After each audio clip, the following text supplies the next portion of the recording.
Hello everyone, it's Mike from Chess Lifestyle, and today we are going to train just about 60 minutes of chess.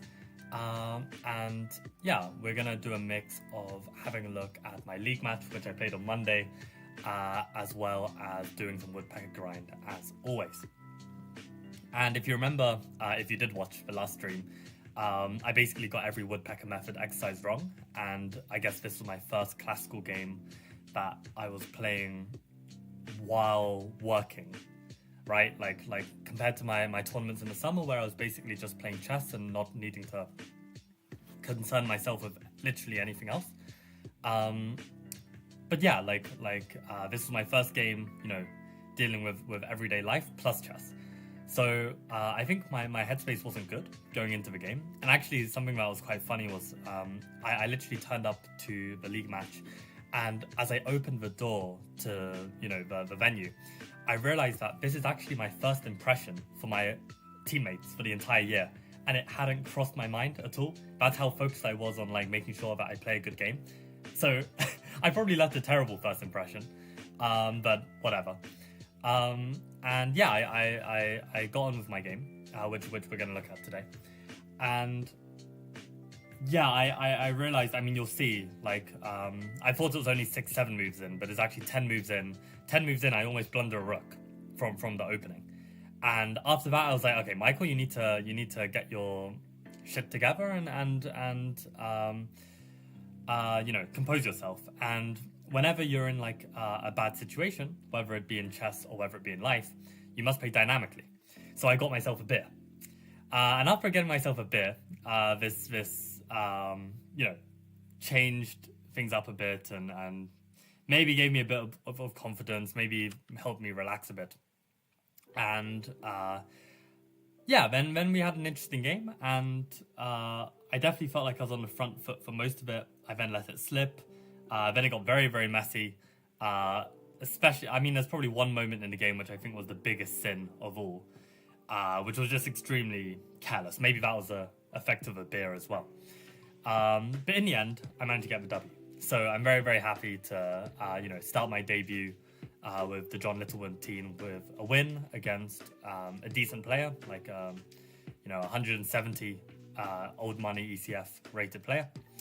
And I'm very happy to report that I'm a 180 ECF player now. I did finish the old ECF ratings, finishing on an exact rating of 180. But now I think I'm actually at my peak ECF of maybe 182 or something. So I'm very happy to classify myself as a 180 player, because I've had a lot of respect for this level of player for a very long time. So okay, without further ado, let's have a quick look at the game, and then we'll get into some Woodpecker grind. And am I going to have my face on this as well? Probably this is the best way to do it. Okay. Yeah, so I had the black pieces. My opponent played e4. And actually after the game, he said that he'd never seen the move d5 before. And I guess this is also the nice thing about playing an opening that isn't so popular, is that you also get a lot of kinds of players playing it. And, probably a lot of players are playing d6, and the kinds of players who are playing d5 are just hanging a pawn, right? But, this is a system, and the point of playing d5 is that you can play b5 and b4. And as you'll see in the upcoming Garganitsa course, this is what I'm advocating as well. And yeah, this knight e4 is actually not so common. Players are either playing knight a4 or knight d7, at least according to database. Yeah, 8% games of knight e4. But knight e4 is definitely still a move. And the point is, the structure we get here, we've got the 2v3, so we've got the minority attack type position where we've already got this accelerated b-pawn. And it's somewhat of a debate whether the pawn is actually a strength or a weakness. Which actually is a chess lesson which I've been meaning to upload onto the channel. I'm still debating whether I want to save this class more for my private students. But with some of my students, I've spoken a lot about the topic of advanced pawns. Are they a strength or a weakness? So might upload a lesson to the channel just for you guys to learn from. But Yeah, basically, I was kind of out of book at this moment. All I know is that the point is that with the knight on c5, you don't want to just develop knight c6. You want to challenge the knight with knight d7. This is the important thing. So okay, good to see knight f6 was top engine move, and bishop a4 check was very ambitious. I guess my opponent didn't quite believe what I was doing since he'd never seen it before, and I played knight d7 because I don't really care about the pin. I'm going to castle my king.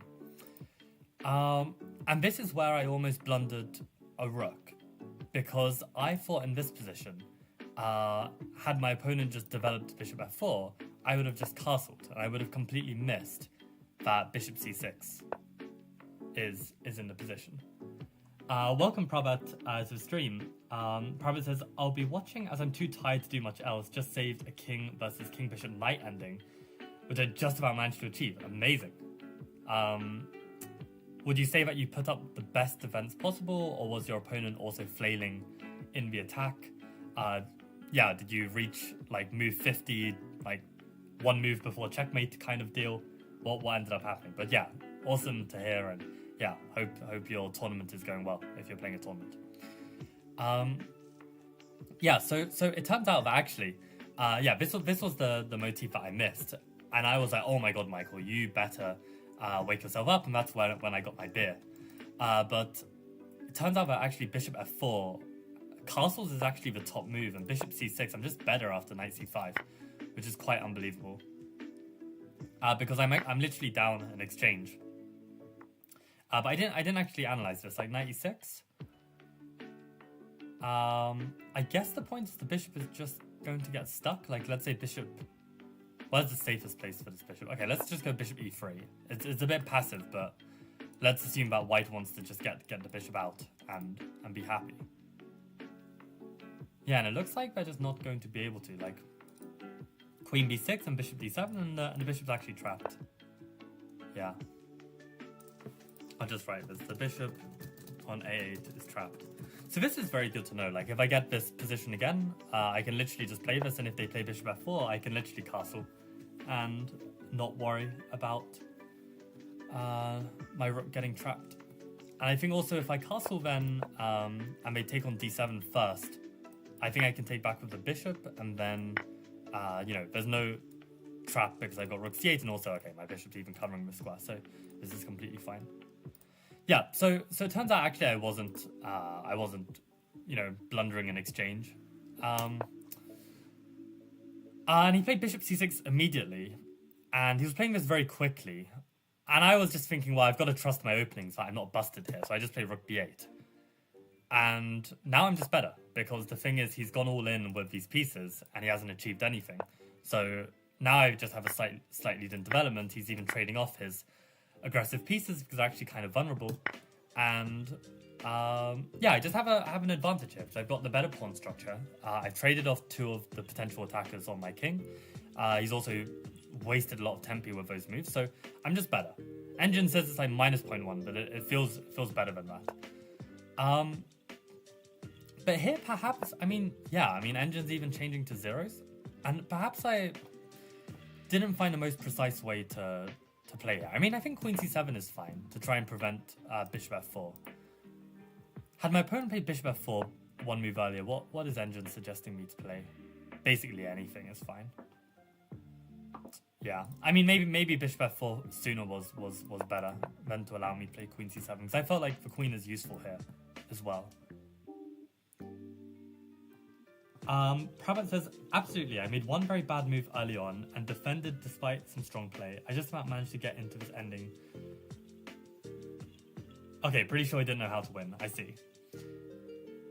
That's lucky. That's lucky then, because I feel like some players just know this bishop and knight, you know, completely textbook. I mean, I've studied it several times. I would hope that I could find the right moves over the board, but I've never actually had to do it under pressure after a long game. So who knows? Online league game, but lasts about 4 hours. Crazy. What kind of online league are you playing, Prabhat? And welcome Frizz to the stream, and welcome Some1. Albino Duck Pigeon, yes. Please call me Duck. Okay, I'll try.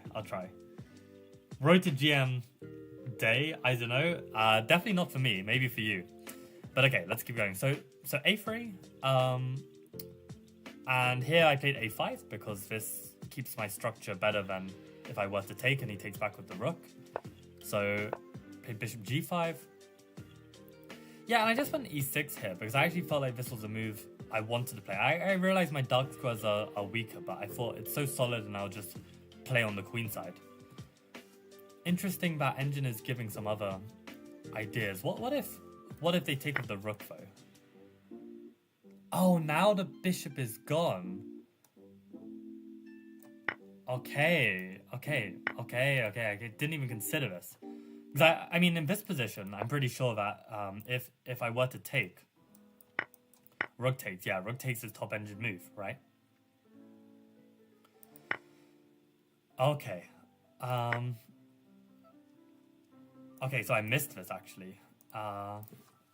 Now that the bishop has left c1, this is a different story. Yeah, really interesting. I realize the overlay is not allowing you to see the comments that I'm writing, but you know, you get the point. This ba3 is very interesting because now if they have to take with the pawn, well then this really sucks for them. This structure. So they'd need to play b3. Okay, that makes sense to try and win this without losing the b pawn.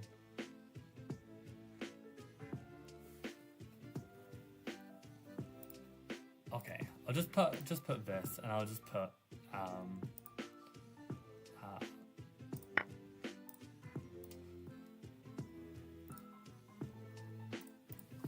maybe still all right for white. Having said that, like I don't really understand what's the difference between. I guess it's not really -0.2 and -0.3. This is close enough. So this structure, I guess they need to still spend some time taking back. And also the c pawn is backwards, right? And it's quite hard for them to push c4. So yeah, I can see makes it alright for white. But c backwards c pawn gives black the edge. Yeah, so basically I played e6 here. Maybe I should have considered my candidates a bit more carefully. I took on b4 and then played queen d2. And I felt this was quite interesting for him actually, because of course he's threatening bishop f4, which I don't want to blunder. But I need to make a choice now of where to put my rook, and I need to be careful. I can't play like moves like rook a8 because then I'm blundering the pawn. Well, maybe I can take on c4, but I don't know, rook a8. Oh yeah. Actually, better than this, of course, is bishop e7 to win back the pawn this way. That looks much better. Yeah, and I guess actually takes once and then rook c8, so that if they take on b4, I take on c2. That does make sense as well. So why is this actually not better for me? I'm curious. So rook c8 and they take on b4, I take on c2. Oh, because I've probably got some back rank problems. Oh, they've got back rank problems as well.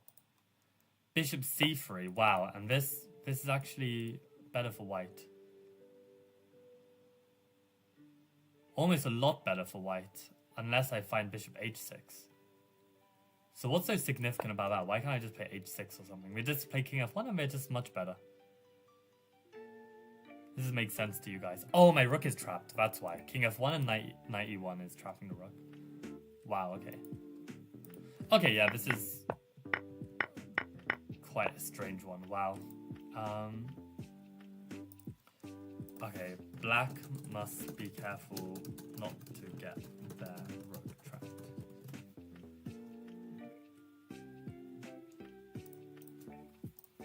Yeah, okay, very interesting.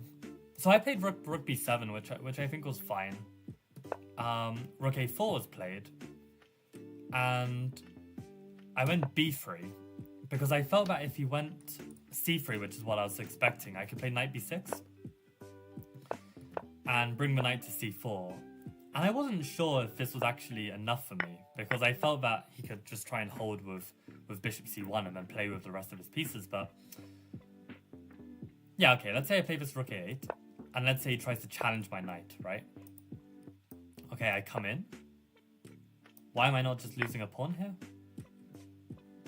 Oh, queen a6, okay. Then queen a2 is a bit of a weird move. Why even allow that? Why not just play queen a6 immediately? I guess queen a2 comes with a threat. Wow. Comes with the threat of knight takes b2, right? So up to here, and then queen a6.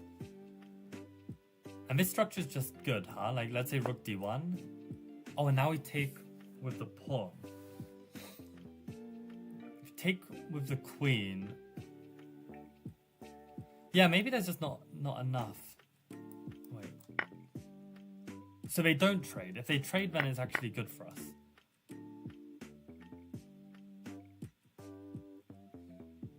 How do you ever win this position? Do you have to like break through with like a bishop a3 eventually? Maybe you could put like, you know, imagine like a rook on a1 and then like you could play bishop a3 and then push the pawn and they can't take with the rook hang. Something like this. Like probably is actually a little bit dodgy for them.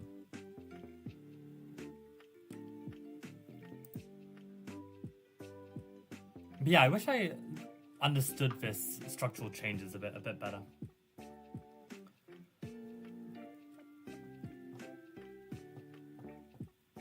January the 1st started, you started your road to GM. That's pretty cool. 253 days in. 45 plus 45 lead chess. Nice.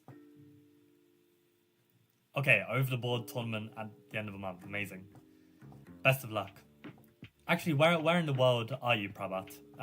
If you don't mind sharing, of course you can stay anonymous.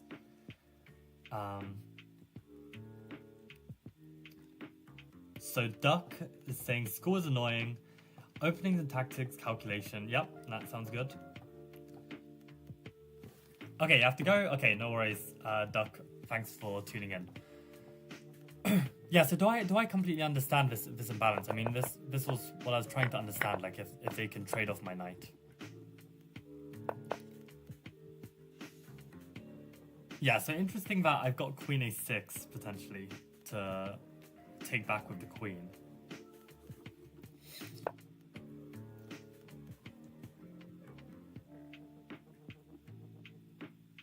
I guess what if I just play queen a6 now? Oh, they're threatening the pawn as well, okay. Yeah. I guess it makes sense. And maybe this is something I could aim for. In any case, my opponent didn't like the look of this and took on b3, which definitely gives me this long-term advantage of just pressuring these pawns. So I felt very, very in control here. Queen b7 is correct. And rook c2, trying to hold everything. And here, because I couldn't see any more useful moves, I decided to play concretely with knight b6, which I felt was wrong. But Engine is apparently saying it's completely fine. After the game, I quite liked this rook b8 move, because if bishop f4 were to be played, which it looks like is needed, then I could transpose to this line. Oh, but rook c7 is possible. Jesus Christ. That I didn't see. Okay, so that actually would change things. Okay, maybe that's actually a big annoying move. I don't know if I want to have this imbalance, right? Because even if it is good for me, it's an imbalance that we're creating when we already had a favorable imbalance, right? So maybe then I can't actually do this. So maybe knight b6 was just correct. Maybe there really wasn't a better way to deal with it. And I just was worried that this rook b4 was too strong. And I was really hoping that he would just play bishop f4, which is just not good, because then I can play knight c4. And then I really have everything I could ever want in such a position. So he played instead b3, which was the move I was hoping he wouldn't play. And I didn't really see what was best here. But yeah, this bishop f8 turns out to be one of Engine's lines, which felt very, very messy. Like, this queen d7 is bad because then the rook comes in. And knight d7 is bad because the rook comes in again. But apparently this is just fine for black, because there's back rank, and then we managed to hold everything. So you've actually got to allow white some counterplay, which I didn't really pick up on. So I went for counterplay myself with like bring the queen to the a file. But yeah, white's pieces were just way too active, which was quite a surprise to me. So probably I should look out for this a bit more. And yeah, I didn't even see that knight queen d8 was possible because I thought that after rook d7 the queen was trapped because there's only queen f6 and bishop d7 traps the queen. But there's queen e8, which I missed. Queen a8 trying to trade everything is apparently holding. How on earth does that hold? So queen a8, knight, queen a8, knight a8, rook c8, knight b6 with tempo on the rook, so there's no time for bishop d6. And now we need to get out of trouble. And f6 is the best way to do it, although you are dropping a pawn.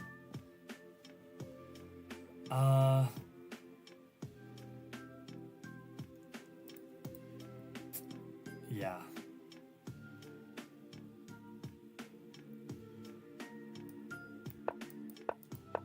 Yeah, and then we got this. So black can't avoid dropping a pawn. So probably then rook d7 was at least the best practical try. And I genuinely thought he would just repeat here, but apparently Engine is really favoring white here. And probably white should have gone with this queen c6, as the Engine is suggesting. But he went queen b5, and only then went queen c6, which I guess allowed my rook to get slightly improved. Queen c8. I mean, yeah, I just went for this rook takes b3 because I was quite low on time.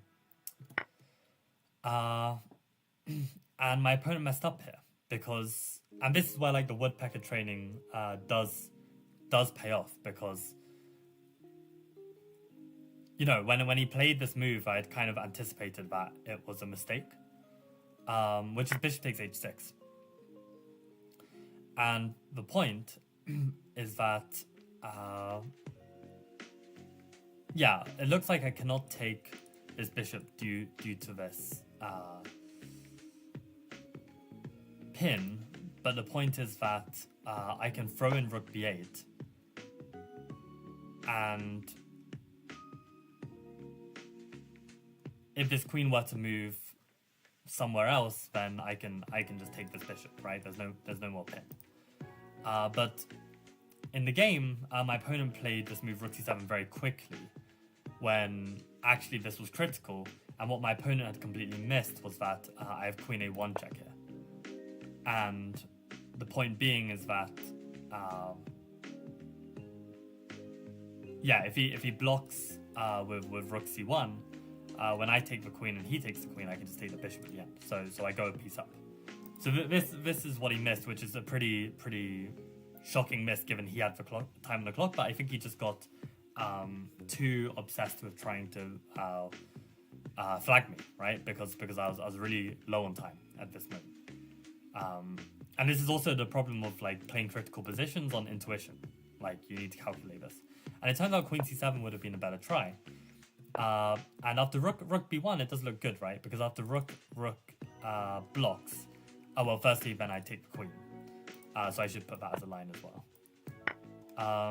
And if they block with, if they move king h2, then it's just very simple. I just go queen takes c7, rook takes, and bishop d6. But I did see that he's got the move bishop c1, and I actually thought that my position was just a draw here. I didn't see how I was able to win this. But it turns out that I can actually push for an edge after queen c7 and knight c5, which is beautiful. Just, you know, cutting the coordination, and now I have again a very nice position after takes with check and pick up the pawn. And I assume rook takes is correct. Yeah, rook takes better than bishop takes. Yeah. So knight c5 is really great. But yeah, he played rook c7. I did queen a1, and then he decided to play king h2, which obviously allows me to just win a queen. And this was the moment which was extremely sinful. I had 3 minutes left on the clock. I spent 2 of my remaining 3 minutes thinking here. And I'd come to the conclusion that, you know, my pieces are kind of tied down like this, you know, so it's not like, you know, completely lost at this moment. But, you know, it's very hard to unravel, right? Because then I'm dropping the piece. So I realized that all I need to do is play f6. right? Play f6, king f7, then I can get my pieces out and happy days. And, I'm a queen for a rook up.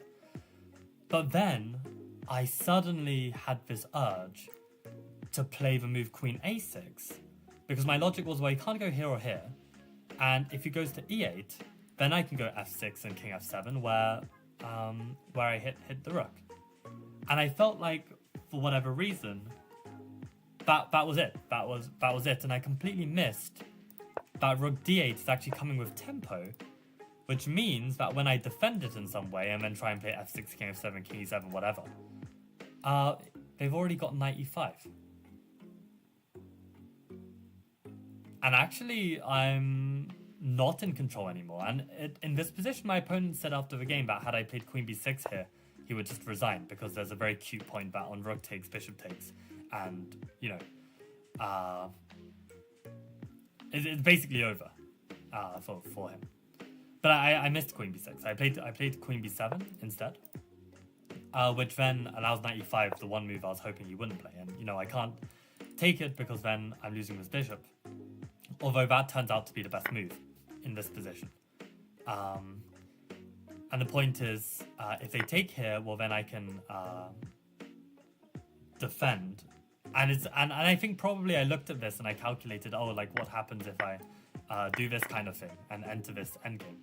But obviously I wouldn't want to enter this pawn endgame. I'll even put the draw symbol here. But of course in this position I could just move my king. And this is still winning because of this. But yeah, this was still scary as well. I don't know. So I found this very difficult position to work out. And in the end, with less than a minute on the clock, I played this f6 move, which is actually blundering. And my opponent then found the best way to continue here. And the problem is that we get this position, and all my opponent needs to do is play king g2, and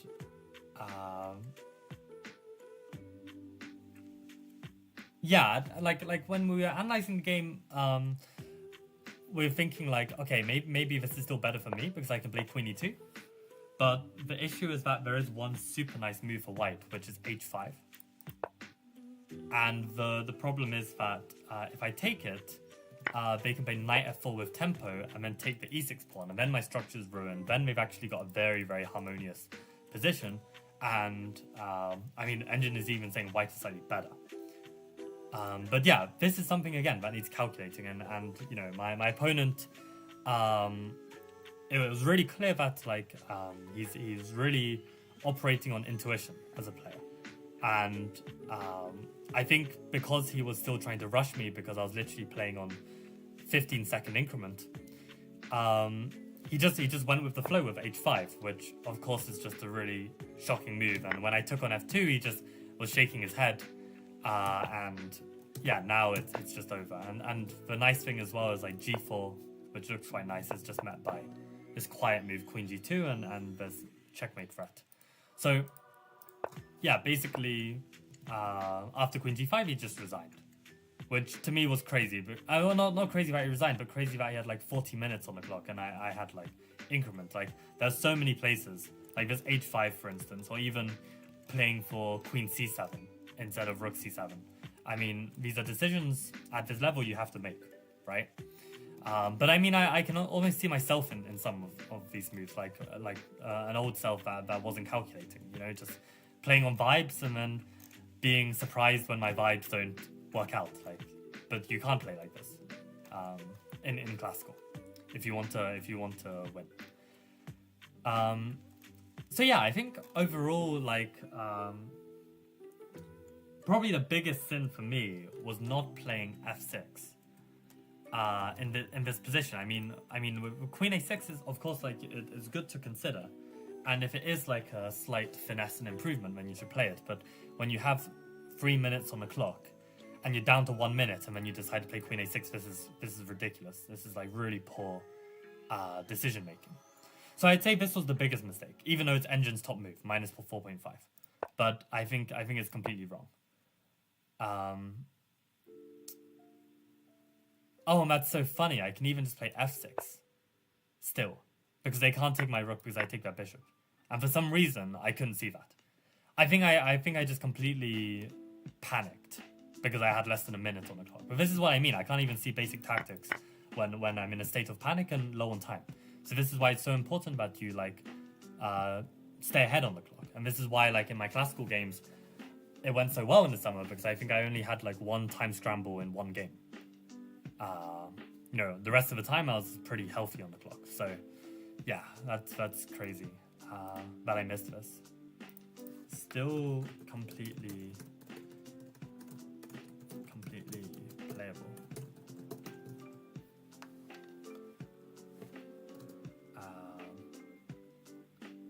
Which is why we shouldn't get low on time when even simple stuff can be missed. Yeah. So rook d7, bishop h6, and of course black is in the driver's seat. Yeah, didn't spot this.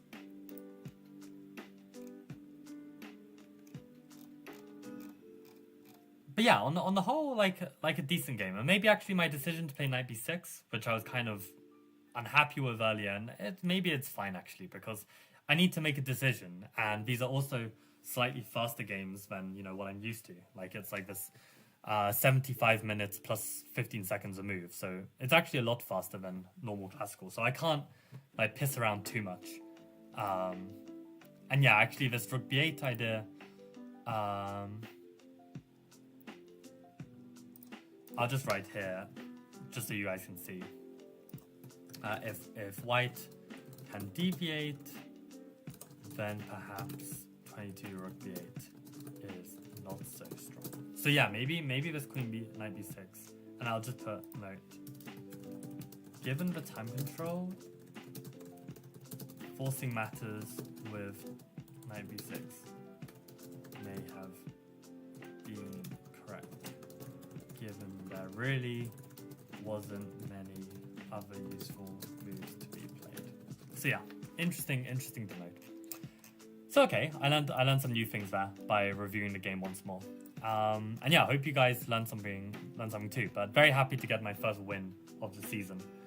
And okay, Prabhat, you're in India and your tournament will be in Delhi. Okay, so yeah, I'm sure there'll be many strong players. So yeah, keep up the grind and the training, and hopefully you'll be super sharp for the game, for the tournament. But okay. With the remaining time that we have, which I notice I don't even have the timer, so what is the time? Okay, we've got around 25 minutes left. Let's go train. Okay, let me change my overlay. Yeah. Okay, let's do some calculation. And welcome Gloin to the stream if I didn't say hi already. Hope you're doing well.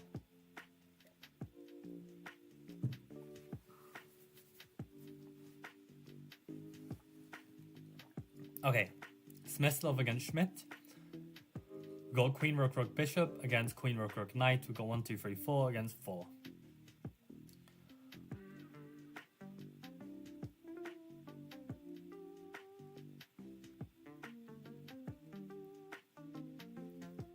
Isolated B pawn, isolated E pawn. They've got an isolated B pawn.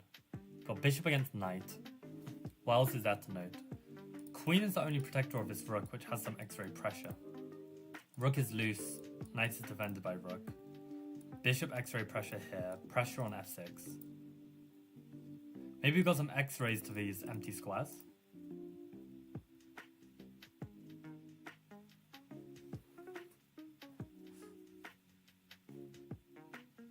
So for instance, maybe we could play like e5 or something, right? Because if they took with the rook, then maybe we could go rook d7 and then queen f6 as a way to try and enter. Like, if king h6, we got queen takes g6 mate. If king h7, we could go queen takes g6, king h8 forced.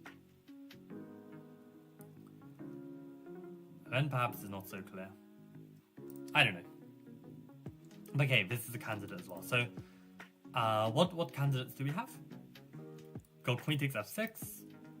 We've got rook d... let's look at captures. Okay, we've got rook d7. We've got e5.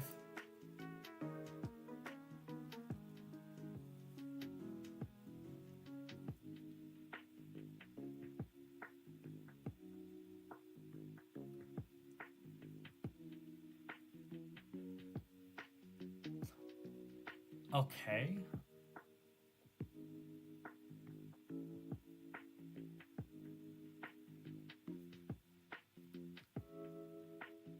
Okay, let's start with that. So actually, queen f6, if queen takes, can we play rook d7 here? And wherever the king moves, we just take on f6. So that would win a pawn. We also get rid of the queen and knight tag team, which is quite nice long term.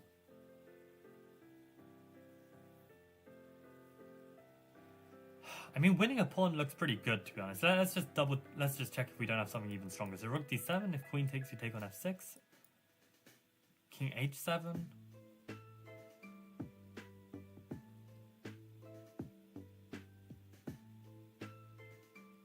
Yeah, I don't really see what they can play. Our bishop's being attacked as well. And e5, I mean, it didn't look like it was really working. And there are really a lot of ways that they can capture as well, right? They can also take with the pawn.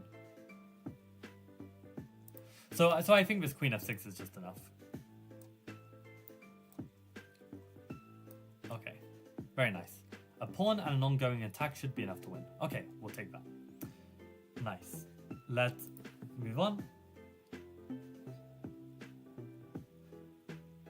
Gloin, are you the guy in Specs chat, or am I tripping? Okay, so who is Specs? Welcome CluxD fan. Wait, is it ClueXD? ClueXD? Let's go Clue. But yeah, I wouldn't be surprised. I think that actually a lot of like the small streamers share some similar viewers. Yeah, who is this Specs? But okay, let's keep going. So Smith against Jupiter.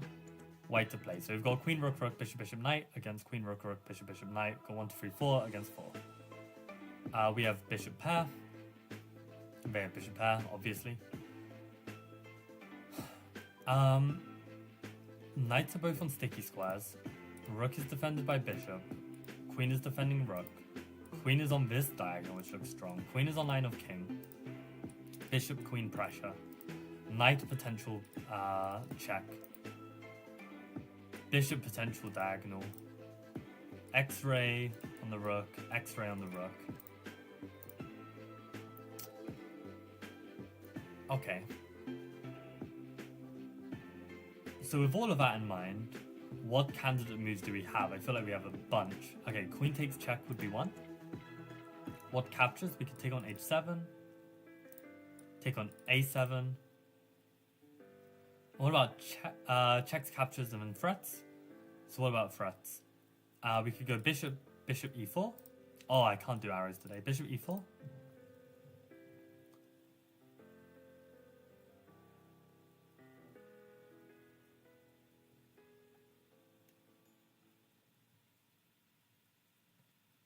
Any other threats here? I guess I'm moving the bishop someplace else, just to try and get this knight g6 in. Bishop here, maybe, but I don't like that this comes with check.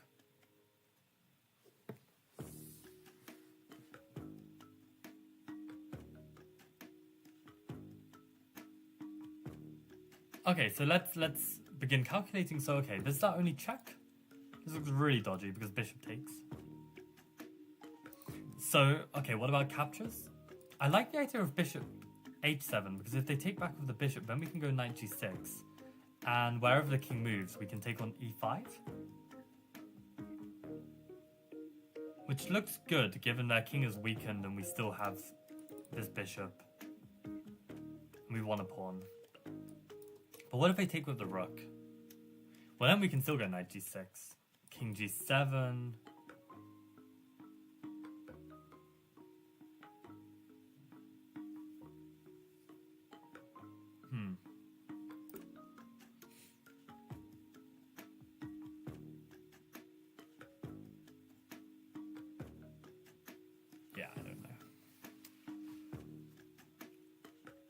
Okay, let's leave that in the back burner for now. Oh wait, what about knight e6? That's also a threat. I mean, there's literally a fork here.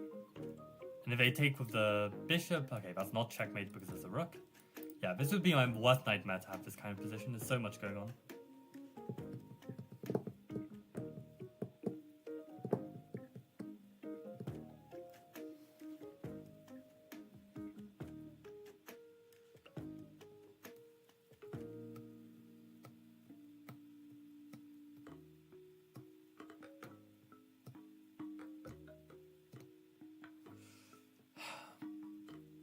And this bishop e4 is just not working at all, right? They just take with the queen, and they even protect the square even more. Bishop here, they can probably just take with the bishop. Bishop here, why can't they just take with the queen? Controlling the square again. Bishop a7, I mean, it does at least reveal an attack on this bishop, but they can take with check, which I don't like.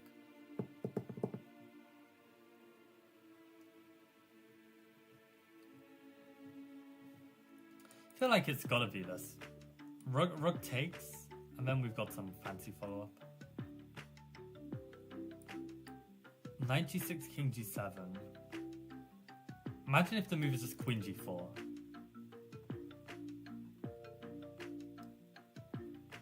Surely not. I mean, how do we deal with that though? They can't block. Maybe that's just devastating, right? Bishop h7, rook h7, knight g6, king g7, queen g4.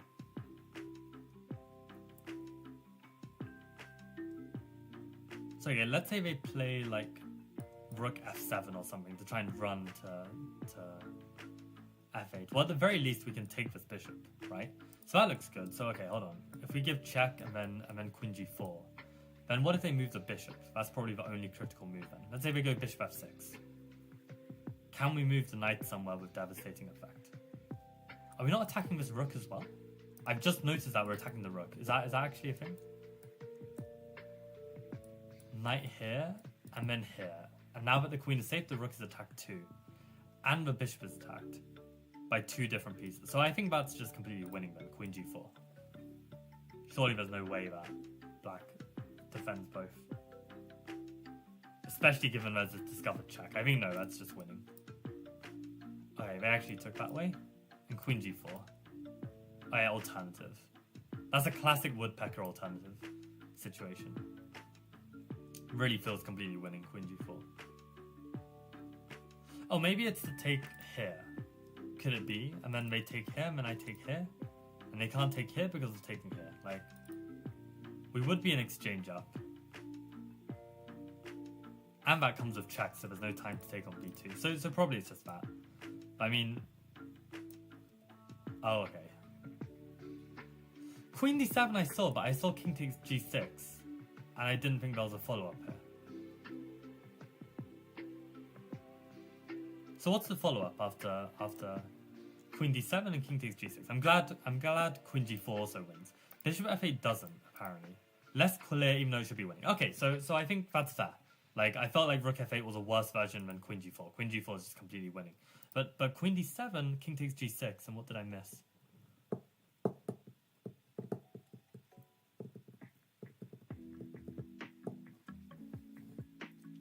Oh, queen d7, king takes g6, queen g4 now. Oh, and that's just checkmate. Oh god. Oh, that's rough. Okay, at least we saw queen g4. Like, is queen g4 completely winning? Oh, what? Yeah, okay. Queen g4 is actually even stronger, apparently, but yeah. Queen d7, if king g6, then queen g4. Yeah. And that's the crazy thing, right? Is if you miss queen g4 as a candidate, black is better here. So you need to... You can't miss this. But then if you do miss this, then at least queen g4 is completely winning. That's so interesting, Pravat, that you find rook takes f8 first, and then you find queen d7.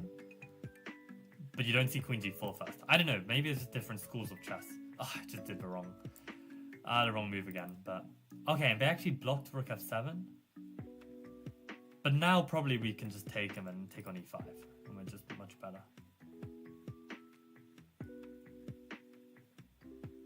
That has to be the line. Yeah. Yeah, and chessable note, queen takes g6, queen g4 is checkmate. Like, the fact that this is a chessable note and that's not the author's note, that just shows everything you need to know about the book. Like, I'm sorry, but like, who doesn't like cover this? I mean, it's just so lazy. It's just so lazy. But yeah, at least it's in the chessable version.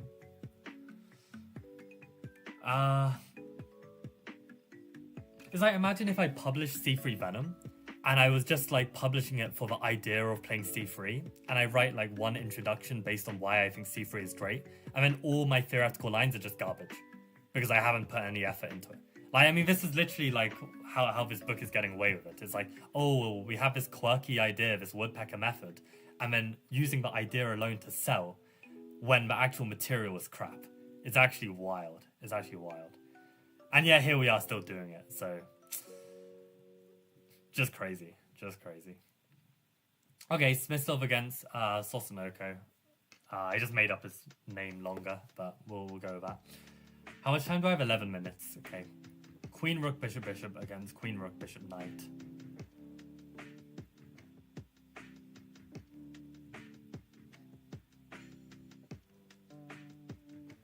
Okay, so queen and bishop battery. We've got bishop pair. Got an escape square on g2.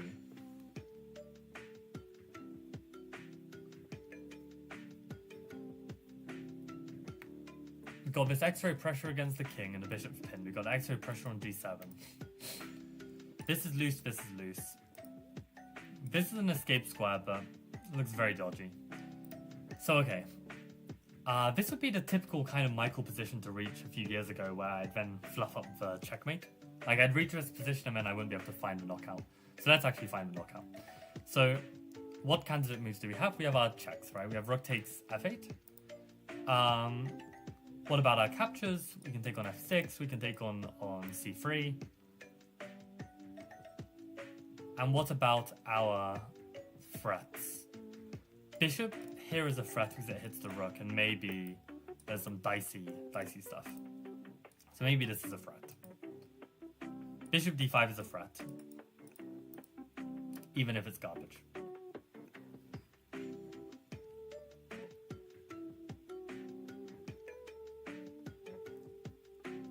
I guess any move that provokes the knight to move is potentially interesting, like bishop g4, bishop h5, or g4 maybe. One of these moves has to be winning. So okay, let's calculate our checks first. So rook takes f8. If rook f8, they don't have to take back, but they probably should. And what's our follow-up? The only checks we have are queen check, queen check, queen check, and bishop check. So rook f8, king f8. Let's say queen c5, because then we get the c8 square. King back. Queen c8. King h7. Oh, and then we can go queen f5 and pick up the rook. Because they go g6 and we pick up the rook. And I guess the c pawn is pinned. I mean, that looks okay. That looks okay. So, okay, it's actually completely winning if after queen c5 check. They can also come here, in which I'll also go queen c8, king e7 forced. And bishop c5 is not mate. Also, when I pick up the rook at the end, am I actually up material? I am, right? Queen's check, king here, check, king here, and check. And I pick this up. Yeah, I have two bishops against one knight. Okay. So takes, queen c5, king e8.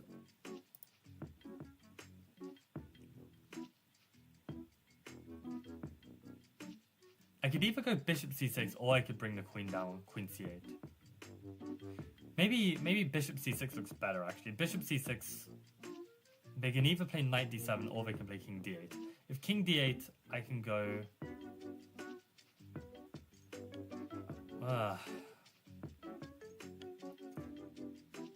Want to go queen d6, king c8 is forced. And somehow there's no follow-up, unbelievably. So, okay, rook takes, king takes, queen c5, queen c8, king e7. Is there a follow-up here? Because on bishop c5, there's rook block.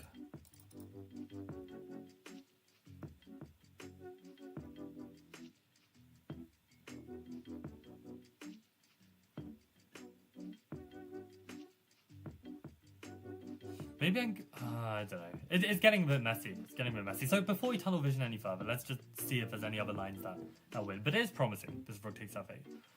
So okay, rook f8. If not for that, what else can we try? We can take on f6, threatening checkmate, but they just take back. And there's nothing. They might even have some checks or something, I don't know. So okay, not that. Threats in this position. If we try bishop here, they cannot take because we give checkmate. They can give a check here though, and then have we actually achieved something? Really not so sure. So what about bishop here? Again, I'm not so sure. They could play like queen check, or check on b1. Like, sure, they cannot take, but... Oh, actually on bishop d5 they can even take with a queen. And that's just fine for them.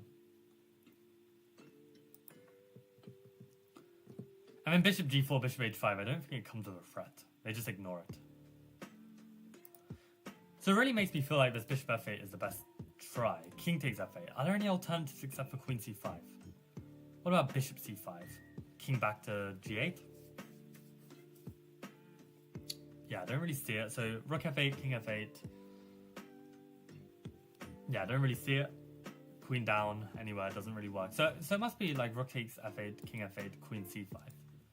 If they come here to e8,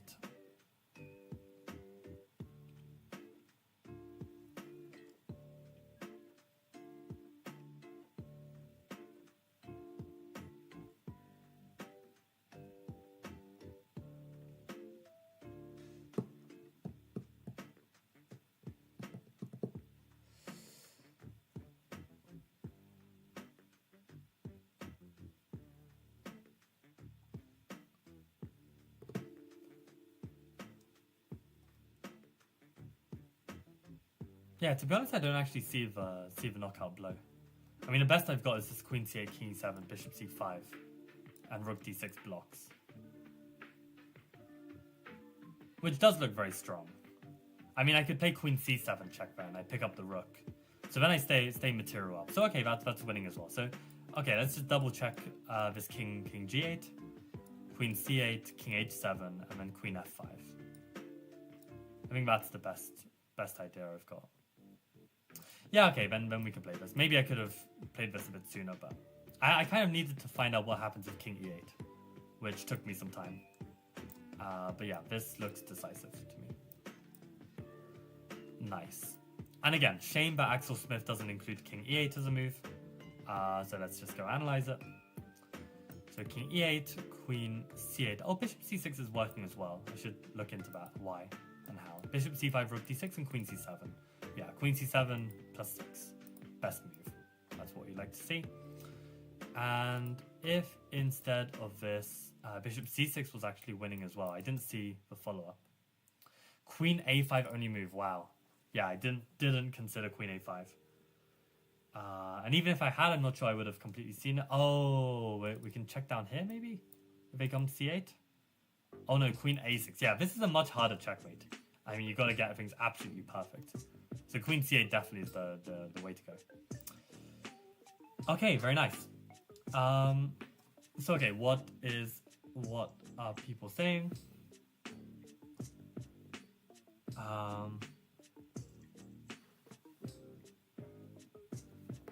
Difficulty 9 out of 10 for intermediate section standards. I guess that was for the last one, this bishop h7.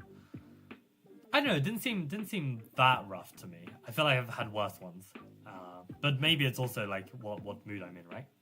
What is Woodpecker Method? It's a book that suggests that the repetition of certain tactical solving will improve your tactical vision overall, which I think is true. But I'm currently just solving this as a puzzle book, as opposed to, you know, doing the Woodpecker method. But you can look it up or find this course on Chessable. Okay, see, Prabhat has given some more detail.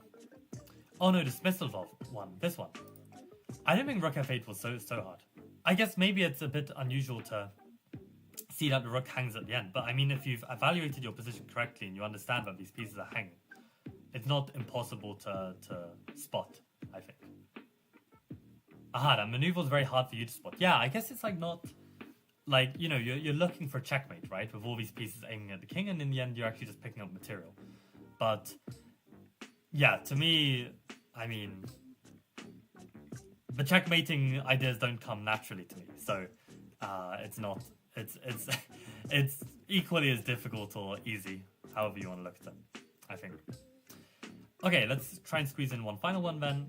Spraggett against Smyslov. Smyslov to win, black to play. We have a typical perk against Maroczy bind structure. Materials equal. Black somehow has like a move here. That's interesting.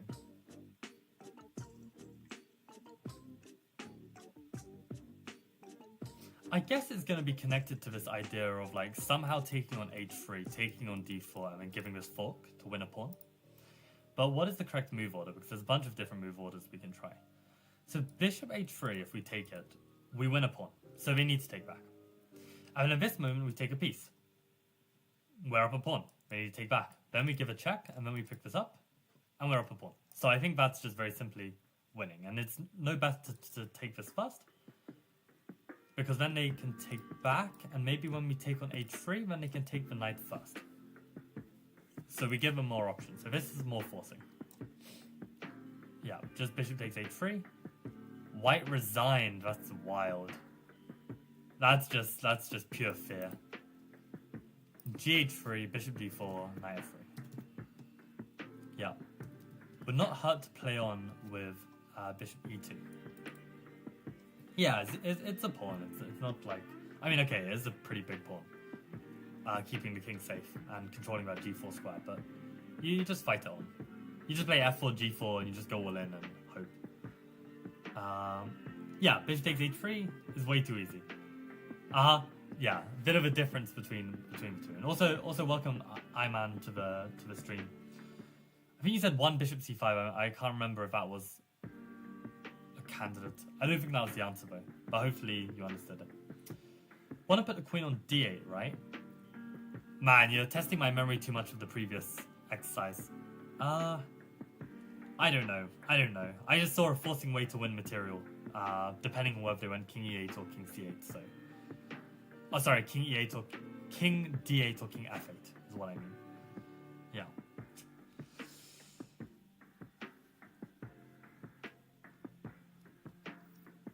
Yeah, exactly. The range is very poor. I mean, yeah, Prabhat's made this point before. I think that, you know, it's you know, realistic in a game that you have these differences. But I just dislike the fact that he then characterizes it by beginner, intermediate, and expert when there's actually not so much clarity on, you know, these difficulty levels.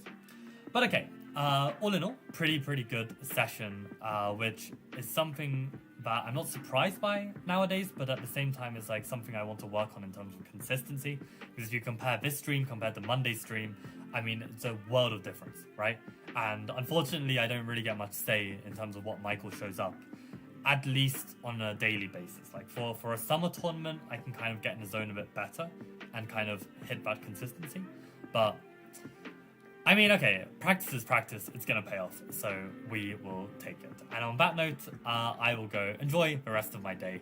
I've actually got a pretty free day today, which is quite rare. And I had a couple like pressures which were, you know, stressing me out, and they've kind of been resolved by this morning. So maybe this is also why, right? Maybe this is also why. Like Monday, I have way too much on my plate.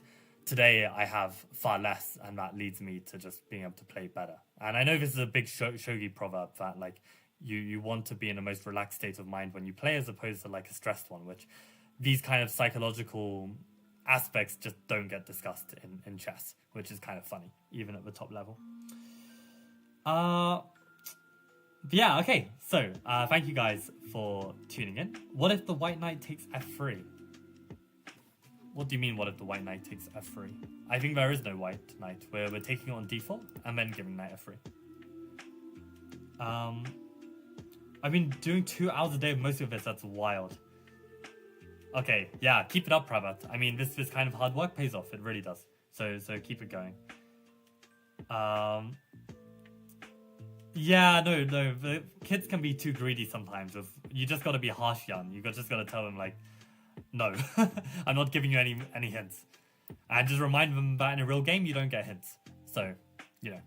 Okay, thanks for tuning in, and see you guys on Friday for another stream. And if you missed my game review at the start of the stream, you're welcome to go watch that. Okay, and also, one last thing is, Kone, no embarrassing questions on this stream. Like, every question is appreciated when it's chess related, of course. So it's better that you try and push yourself to give an answer and ask a question than just sit there in silence and not understand something. So yeah, good job for you know, exerting yourself on these puzzles. That's what these streams are for as well. Okay, on that note, see you around.